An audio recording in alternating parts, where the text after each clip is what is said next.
नमस्कार दोस्तों, पिछले वीडियो में हमने देखा कि महावीर स्वामी को किस प्रकार से ज्ञान की प्राप्ति होती है। इसके पश्चात ये अपना प्रथम शिष्य किस प्रकार बनाते हैं और ये अपना प्रथम उपदेश जो कि राजगृह में विपुलाचल पहाड़ी पर बरागर नदी के किनारे देखे हैं। इसके पश्चात महावीर स्वामी यहाँ पर जैन धर्म के प्रचार प्रसार के लिए एक संघ की स्थापना करते हैं। संघ की स्थापना करने के पश्चात उसमें जो 11 प्रमुख अनुयायी रहते हैं, उन 11 प्रमुख अनुयायियों को गणधर कहा जाता है। इसके पश्चात महावीर स्वामी की मृत्यु हो जाती है। इनकी मृत्यु के पश्चात यहाँ पर जो संघ के अध्यक्ष चुने जाते हैं वे रहते हैं सुधर्मन। इसके पश्चात ये देखा गया कि यहाँ पर जैन धर्म दो भागों में बंट जाता है। एक रहता है श्वेतांबर और एक रहता है दिगंबर। जैन धर्म के दो भागों में बंटने के पीछे सबसे बड़ा कारण ये रहता है कि मगध में लगभग 12 वर्षों का अकाल पड़ता है और यहाँ पर जो जैन संघ के प्रमुख रहते हैं वे रहते हैं भद्रबाहु। तो भद्रबाहु जैसे ही मगध में अकाल पड़ता है ये दक्षिण भारत चले जाते हैं और दक्षिण भारत में अपने कुछ अनुयायियों के साथ पुन्नाट प्रदेश में जाकर बस जाते हैं, जिसके कारण ये दक्षिण भारत में वहां पर जैसे ही बसते हैं वहां पर जैन धर्म का प्रचार प्रसार करने लगते हैं। तो देखिए यहाँ पर जिस प्रकार से जैन धर्म का उदय होता है तो दक्षिण भारत में जैन संघ के प्रचार का या जैन धर्म के प्रचार का सबसे बड़ा कारण यही रहता है कि मगध में जब अकाल पड़ता है तो दक्षिण भारत में भद्रबाहु अपने कुछ अनुयायियों के साथ जाकर रहने लगते हैं, वहां पर बस जाते हैं और वहां पर जैन धर्म का प्रचार प्रसार करने लगते हैं। इसके पश्चात होता क्या है कि भद्रबाहु तो अपने अनुयायियों के साथ चले जाते हैं दक्षिण भारत, लेकिन मगध में ही स्थूल भद्र के नेतृत्व में कुछ अनुयायी जो कि जैन संघ के थे वे वहीं पर रहते हैं। वहीं पर 12 वर्षों तक जो अकाल की स्थिति रहती है वहां पर रहते हैं और जब अकाल की स्थिति इस प्रकार की रहती है तो वहां पर मगध की जनता की सहायता भी करते हैं। जब मगध की जनता की सहायता करते हैं तो हमने देखा कि यहाँ पर जैन धर्म नग्नता को स्वीकार करता है, तो इनको लगा कि जब हम जनता की सहायता करेंगे तो वहां पर जनता की सहायता करने के लिए इनको लगा कि कहीं ना कहीं हमें वस्त्र धारण करना चाहिए। तो जैन धर्म में श्वेत वस्त्र धारण करना प्रारंभ कर देते हैं। जैसे ही भद्रबाहु 12 वर्ष का अकाल समाप्त होता है और मगध में आते हैं तो मगध में आकर देखते हैं कि जो जैन संघ के नियम है इन नियमों में कुछ परिवर्तन हो गया है। जैसे यहाँ पर अब जैन संघ के लोग श्वेत वस्त्र धारण करने लगे हैं। साथ ही साथ इन्होंने ये देखा कि यहाँ पर जैन संघ में मानने लगे कि स्त्रियों को भी मोक्ष की प्राप्ति हो सकती है। ऐसी स्थिति में भद्रबाहु जो कि जैन धर्म के कह सकते हैं यहाँ पर प्रमुख थे, जो कि दक्षिण भारत में चले गए थे, इनके मध्य और स्थूल भद्र जो कि मगध में ही रहे जब तक कि अकाल की स्थिति रही, इन दोनों के बीच मतभेद उत्पन्न होने लगा। अब ऐसी स्थिति के निपटारे के लिए यहाँ पर जो जैन धर्म के उपदेश थे, इन उपदेशों को संकलित करने के लिए यहाँ पर जैन संगीति या सभाओं का कह सकते हैं आयोजन किया गया। तो जैन धर्म के जो उपदेश थे इनके संकलन के लिए प्रथम सभा का आयोजन होता है पाटलिपुत्र में, जो कि है आधुनिक पटना में। वहां पर आयोजन होता है लगभग 300 ईसा पूर्व में और इसकी अध्यक्षता करते हैं स्थूल भद्र।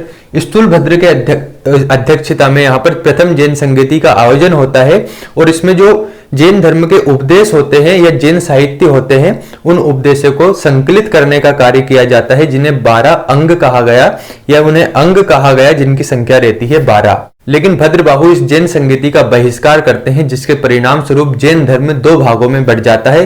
एक कहलाता है श्वेतांबर, दूसरा कहलाता है दिगंबर। तो श्वेतांबर वह जो मगध में ही रहे अर्थात स्थूल भद्र के नेतृत्व में जो अनुयायी मगध में रहे उन्हें कहा गया यहाँ पर श्वेतांबर, और दिगंबर वह जो कि यहाँ पर दक्षिण भारत चले गए थे और जो कि भद्रबाहु के अनुयायी थे या कुछ अनुयायी उनके साथ दक्षिण भारत चले गए थे, उनको कहा गया दिगंबर जैन। अर्थात दक्षिण भारत की ओर जाने वाले जैनों को कहा गया दिगंबर और जो मगध में ही रहे उन्हें कहा गया श्वेतांबर। तो यहाँ पर हम देखते हैं, सबसे पहले मैंने जो कुछ लिखा हुआ है उसके बारे में हम देखते हैं। सबसे पहले हमने देखा महावीर स्वामी यहाँ पर संघ की स्थापना करते हैं। इस संघ में लगभग 11 अनुयायी रहते हैं जिन्हें कहा जाता है गणधर। तो यह क्वेश्चन ध्यान रखना है कि गणधर किससे संबंधित है, तो ये जैन धर्म से संबंधित। और गणधरों की संख्या कितनी थी, तो वे थी आपकी 11। ठीक है, तो महावीर स्वामी जैन संघ की स्थापना करते हैं या संघ की स्थापना करते हैं, ये करते हैं जैन धर्म के प्रचार प्रसार के लिए। यहाँ के प्रमुख 11 अनुयायियों को कहा गया गणधर। महावीर स्वामी की मृत्यु के पश्चात यहाँ पर इस संघ की अध्यक्षता या इस संघ के अध्यक्ष बनते हैं सुधर्मन।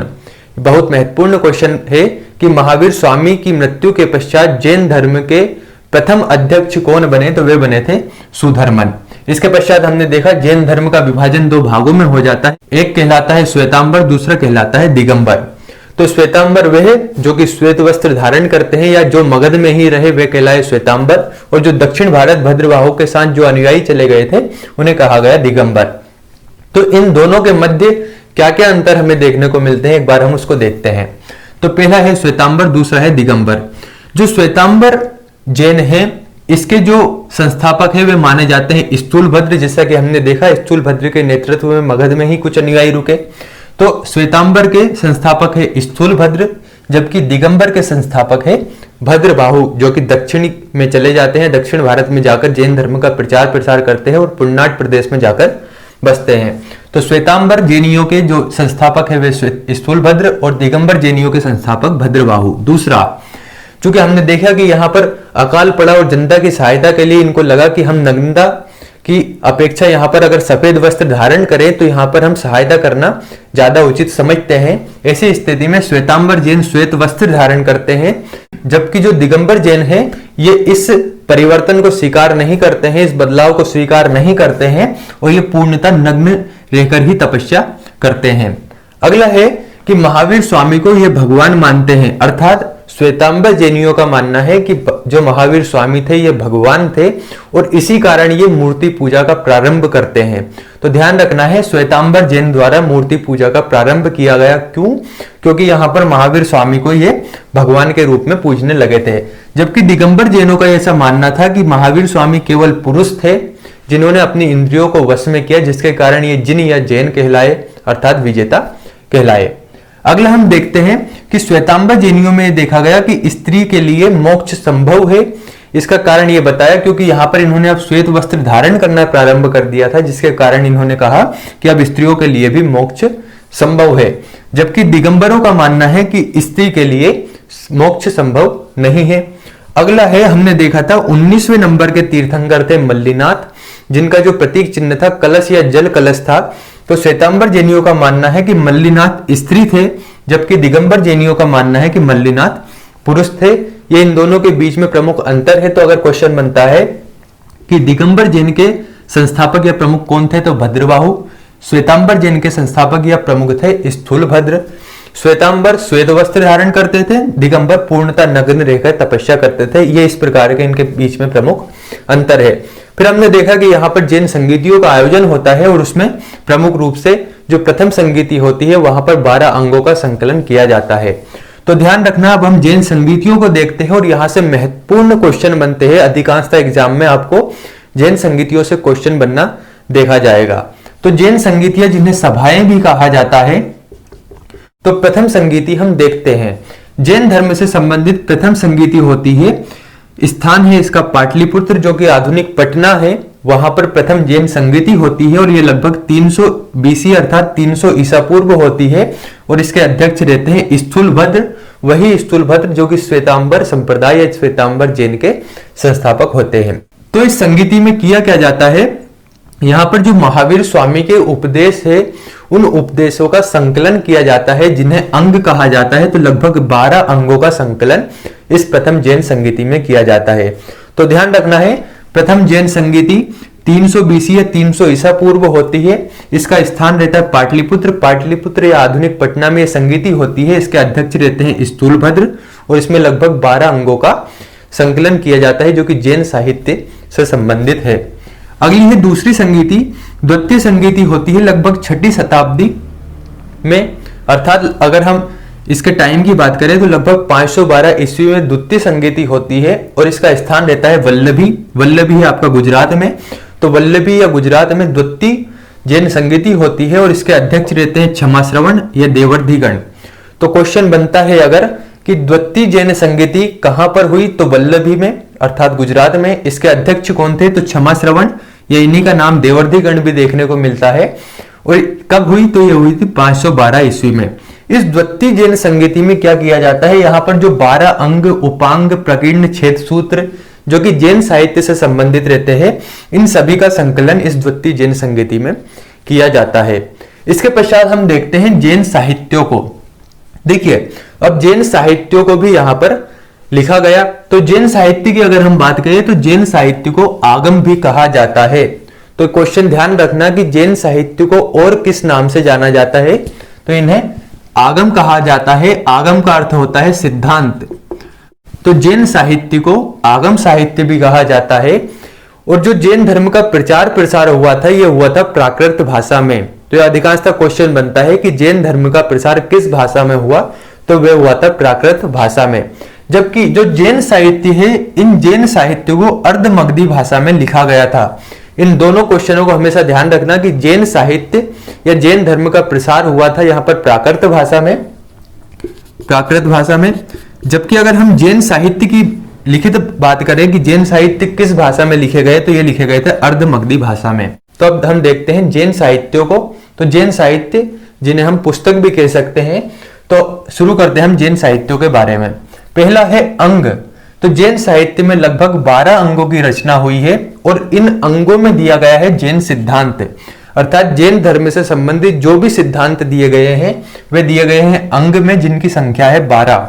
इसे ध्यान रखना है कि जैन सिद्धांत अंग में दिए गए हैं और अंगों की संख्या है 12। इसके पश्चात है उपांग। तो उपांग की संख्या भी 12 है।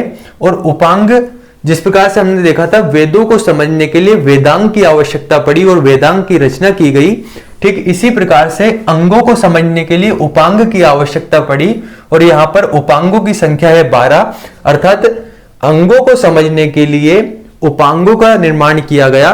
तो एक तरीके से उपांग है आपको अंगों को समझना, या कह सकते हैं अंगों का विस्तार जिसमें किया गया वह है आपके उपांग। तो अंग की संख्या भी 12 है, उपांग की संख्या भी 12 है। अगला है प्रकीर्ण। प्रकीर्ण जो अंग थे, इन अंगों का जो विश्लेषण किया गया, यह विश्लेषण किया गया प्रकीर्ण में और इनकी संख्या है 10। तो ग्रंथों या अंगों के प्रकीर्ण या कह सकते हैं परिशिष्ट आपके प्रकीर्ण कहलाए गए, जिनकी संख्या है 10। अगला है छेद सूत्र, जिनकी संख्या है 6 और मूल सूत्र जिनकी संख्या है 4। तो जो जैन संघ था, इस जैन संघ में भिक्षु और भिक्षुणियों के लिए जो नियम बताए गए, उन नियमों को यहाँ पर छेद सूत्र और मूल सूत्र में बताया गया। तो अगर क्वेश्चन बनता है छेद सूत्र की संख्या कितनी है, तो 6, मूल सूत्र की संख्या कितनी है, 4, और ये किससे संबंधित है, तो ये आपका जैन धर्म से संबंधित। अगला है चूली का सूत्र। चूली का सूत्र की संख्या है 2 और ये एक प्रकार का जैन धर्म से संबंधित विश्वकोश, जिसमें जो जैन भिक्षु होते हैं उनके बारे में यहाँ पर आचरण के नियम बताए गए हैं। यह है आपका चूली का सूत्र, जिनकी संख्या है 2। तो इस प्रकार से जैन साहित्य कंप्लीट होता है। तो जैन साहित्य जिन्हें आगम साहित्य भी कहा जाता है, जिनकी रचना या जिनका निर्माण अर्धमगधी भाषा में हुआ है। अब हम कुछ अन्य तथ्यों को देखते हैं। जैसे पहला है आपका भगवती सूत्र। हमने देखा था कि महाजनपद काल की जानकारी हमें जैन ग्रंथ भगवती सूत्र और बौद्ध ग्रंथ अंगुत्तर निकाय से मिलती है। तो ये वही भगवती सूत्र है और इस भगवती सूत्र में जो महावीर स्वामी है, इसके साथ ही इनके अलावा जो अन्य जैनियों हैं, इनके जीवन चरित्र के बारे में बतलाया गया है। तो अगर क्वेश्चन बनता है कि भगवती सूत्र किस धर्म से संबंधित है, तो जैन धर्म से। अगला है कल्प सूत्र। यह अत्यंत महत्वपूर्ण क्वेश्चन है। यहाँ से अधिकांश से क्वेश्चन बना हुआ है कि कल्पसूत्र की रचना किसने की, तो इसकी रचना की भद्रबाहु ने। वही भद्रबाहु जो कि दिगंबर जैन के संस्थापक है। तो भद्रबाहु द्वारा कल्पसूत्र की रचना की गई और जैन धर्म का जो प्रारंभिक इतिहास है वह आपका कल्पसूत्र में बतलाया गया है। अब देखिए, हमने देखा श्वेतांबर जैन यहाँ पर महावीर स्वामी को भगवान मानने लगे, अर्थात उनकी पूजा मूर्ति के रूप में करने लगे। तो मूर्तियों के रूप में पूजा करने लगे। तो यहाँ पर जब भगवान के रूप में यहाँ पर महावीर स्वामी को माना गया, तो विभिन्न मंदिरों साथ ही जैन मूर्ति का निर्माण किया जाने लगा। तो यहाँ पर जैन मूर्तियों या कला से संबंधित कुछ क्वेश्चन हैं जिनको हम देखते हैं। सबसे पहला है जैन धर्म से संबंधित जो मूर्ति है वह मूर्ति कहलाती है मथुरा शैली की। तो अगर क्वेश्चन बनता है कि मथुरा शैली किस धर्म से संबंधित है, तो वह है आपका जैन धर्म से संबंधित। जो जैन धर्म है, इस जैन धर्म का प्रमुख केंद्र बिंदु अगर हम उत्तर भारत में बात करें तो वह था उज्जैन और मथुरा।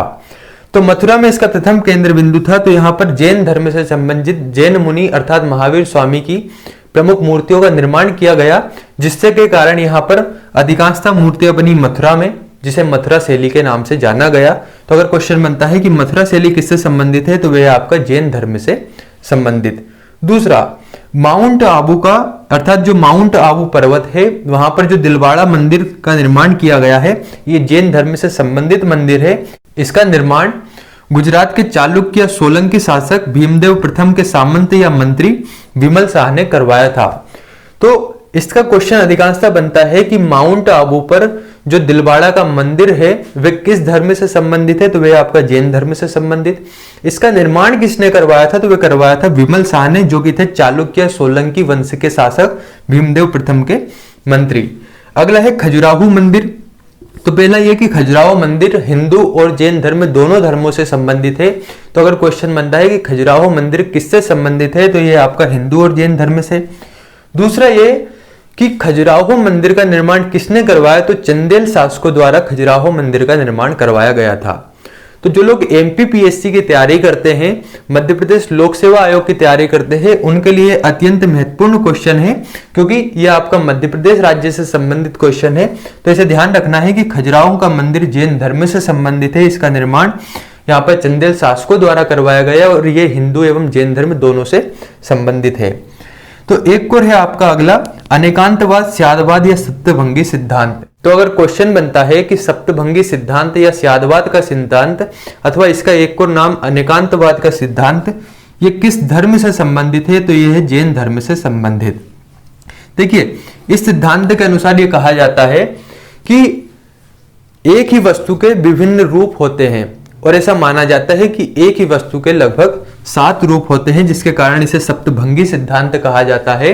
और जैन धर्म में ऐसा माना गया कि केवल ज्ञानी पुरुष ही इन 7 स्वरूपों को पहचान पाता है, जिसके कारण इसे सप्तभंगी सिद्धांत कहा जाता है। इसे ही स्यादवाद का सिद्धांत या इसे ही अनेकांतवाद का सिद्धांत कहा जाता है।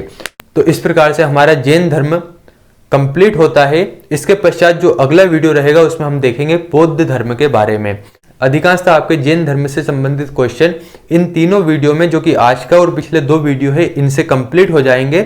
इसके पश्चात अगले वीडियो में हम देखेंगे बौद्ध धर्म के बारे में। तो मिलते हैं हम अगले वीडियो में। धन्यवाद।